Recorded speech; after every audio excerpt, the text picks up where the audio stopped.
Hello friends, it's Kristine Vicente with Queen City Stamp Art, and I'm back today for day 2 of the Christmas in July Stamp Along series that I'm hosting here on YouTube. Today's project is called the Tall Treat Box, and I love this project because it makes a perfect coworker gift.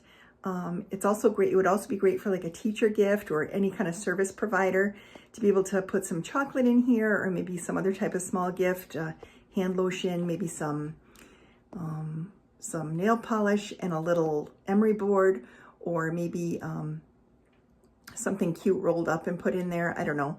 It's a cute little box though, and I can't wait to show you how to make it. So let's get started.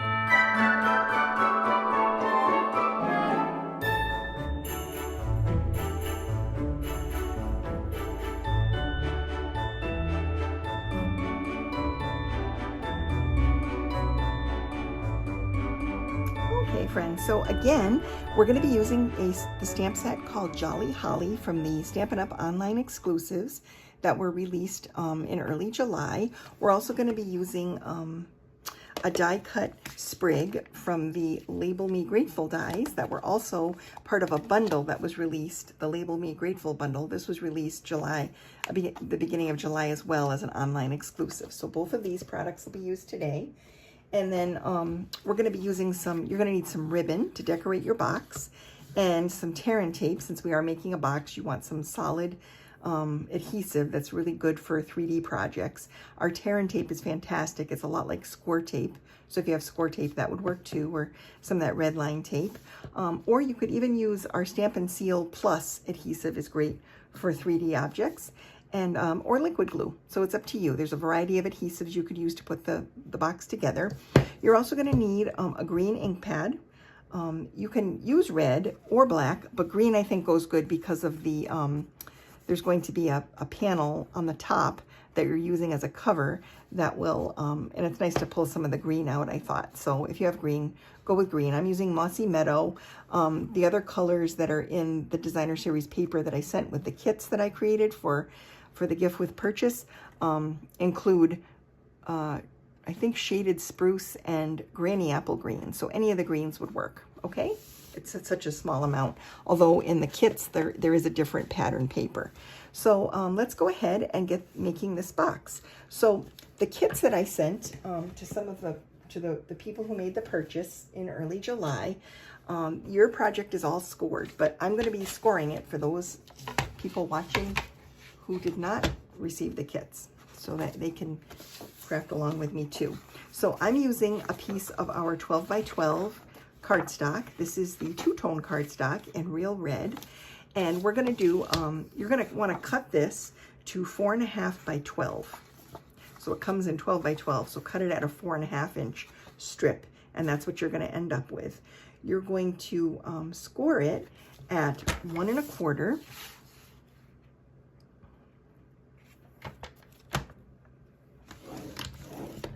and 3 1/4. So score at 1 1/4 and 3 1/4. And these directions are in the description of the video. You're going to turn it then, and then you're going to score it at 5 1/4 and 6 3/4. Okay, and that's it. That's all you need to do for scoring. Then we're going to take our scissors and we're going to cut this up and create some flaps so we can make this shape into a box. So what you're going to do is on these score lines, we're going to be just cutting right here on these little flaps. And the way I like to do this is to cut in a tiny little V. So I just move off and cut at an angle, and I'll show you this a little bit more closely so you can see it. So I just cut into this a little V on either side of this score line. I'm going to do this all on both of these and this one as well, right up to this perpendicular line. And then this piece will come out, and I'll do the same thing here. So I'm going to go a little wide and cut down into the V. And what this does is it cuts the flap and miters the edge at the same time. So it's just a little bit easier than making a different type of cut.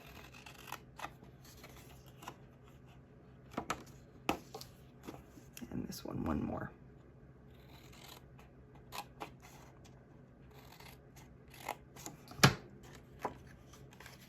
like this. And so this is what your finished trimmed up box should look like, okay? Now we're gonna go ahead and we're gonna glue it. So we're gonna fold it over because I want the dark side. This is two-tone cardstock, so it's light and dark. I want the dark side on the outside. So I'm gonna turn it so that the light side is facing up, and I'm just gonna fold on the score lines. And if you wanna use a bone folder on this, you absolutely can, to give it a nice crisp fold.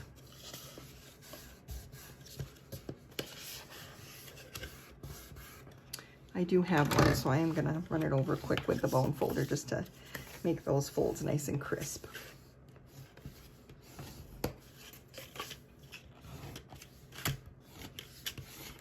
There we go.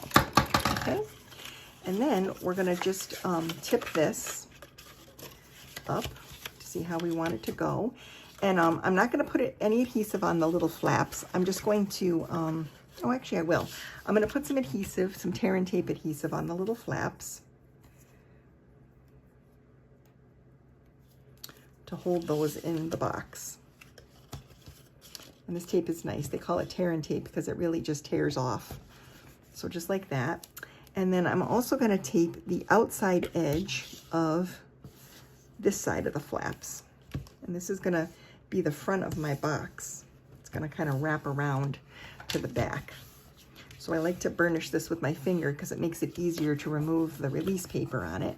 So I'm going to start by removing the release papers on those little tabs for the inside. And we're going to go ahead and stand this up, and we're going to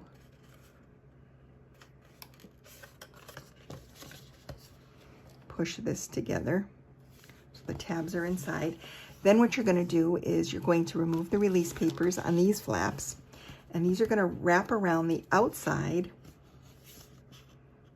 of the box. So go ahead and hold it together, and you got to be careful because this does stick pretty quickly and it's pretty permanent.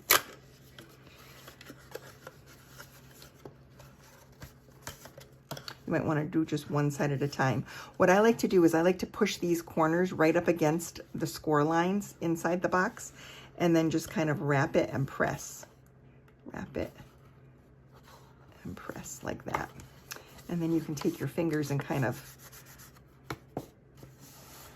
go ahead and smooth that down. And then you have your finished little box part. Then in the kit, you're going to, I guess I didn't show you all the pieces here, did I? So the rest of the pieces that are involved are a little, I used the arches dies, the nested arches, to create the cover for the box. So what we're gonna do is we're gonna take our bone folder, and we're going to go ahead and just kind of give it a little bit of this cover, a little bit of a rub, and that kind of, it softens the fibers and makes it kind of wrap forward like that. And what we're gonna do is we're gonna glue this to the back of the box, and it's gonna come across the front as a cover for the box. So we're gonna put some more tear and tape on the back, right on the flat edge. The curved edge is what's gonna be on the front of the box. So I'm gonna do two, I think, 2 layers of tear and tape right next to each other. And then I'm gonna take these off here.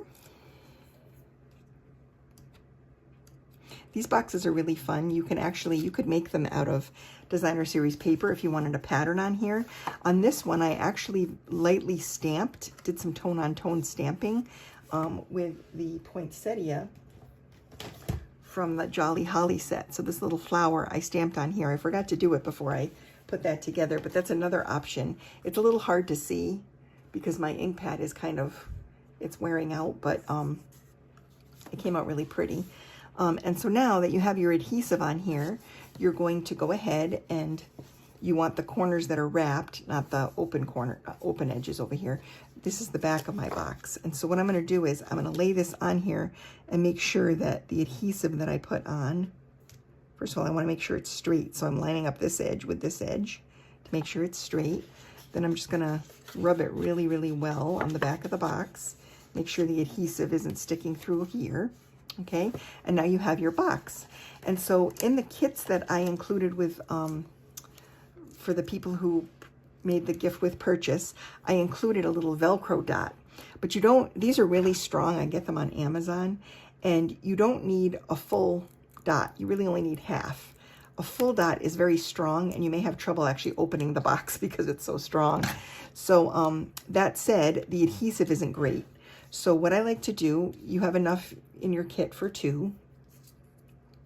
I like to take them apart, and I'm going to glue the, I'm going to put them together, back together very lightly, just lightly, and remove the release paper from the back of one of the sides. And I want the, there's a fuzzy side and a loop side. So there's a side that's really furry and a side that just has some harder loops.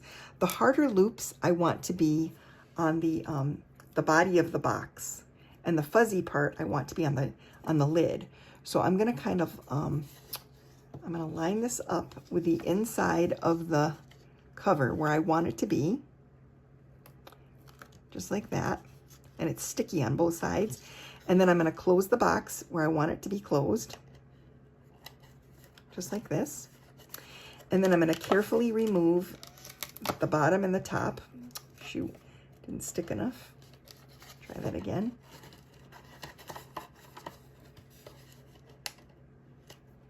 Just like this.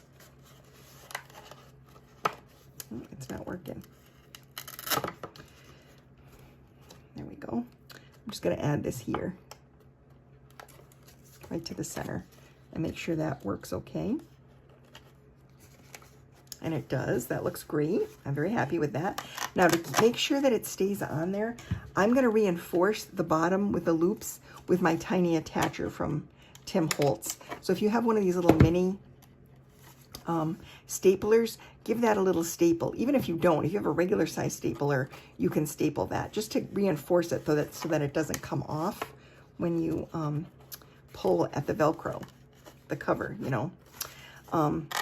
So now that's working beautifully. Now what I'm going to do is I'm going to finish decorating it with this ribbon. So I'm going to take it and I'm going to make a bow. So I just hold it, leave a big tail, make a loop and wrap it like that. Then I'm going to push the other loop through to make a bow.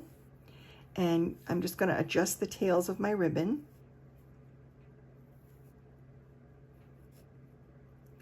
to make it a little bit smaller. And I want them to be kind of even.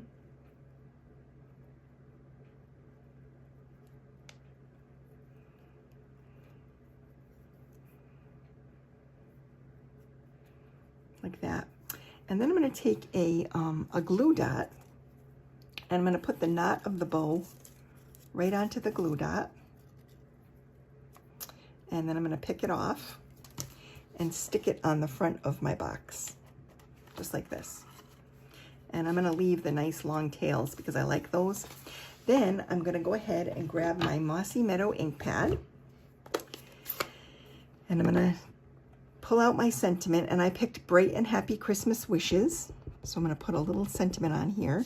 So just go ahead and put whatever sentiment fits. I'm going to stamp that on there, like that. And then I'm going to use a couple of dimensionals on the back.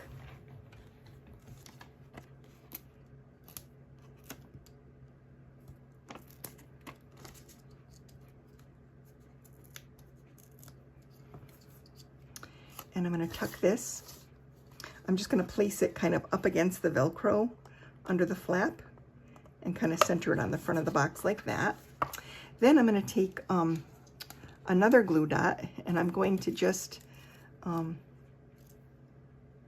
add some to that last little set of leaves on the die cut there.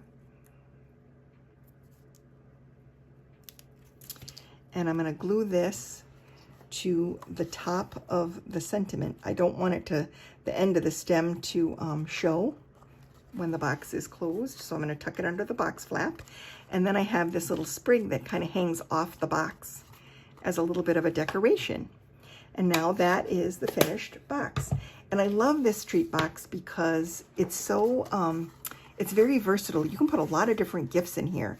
I was thinking for my team, I would probably do some of those little Lindt chocolate truffles that come wrapped. They're the round balls with the little multicolored wrappings, and I thought I would get some of those, and I bet like 4 or 5 of those would fit in here, and that would be a really nice gift. But you might be able to find a small hand lotion, or you could put a small emery board and a little bottle of nail polish, and maybe a little wipe, like a nail polish remover wipes or something in there, and make like a little manicure kit or something. It just depends on who your audience is, who's going to be receiving these gifts. But I think these boxes are super cute, and I hope that you enjoyed making this little project from scratch. You don't have to have the Arches dies to make a lid for this box, but I do love how it looks, and it did make making these boxes very, very easy.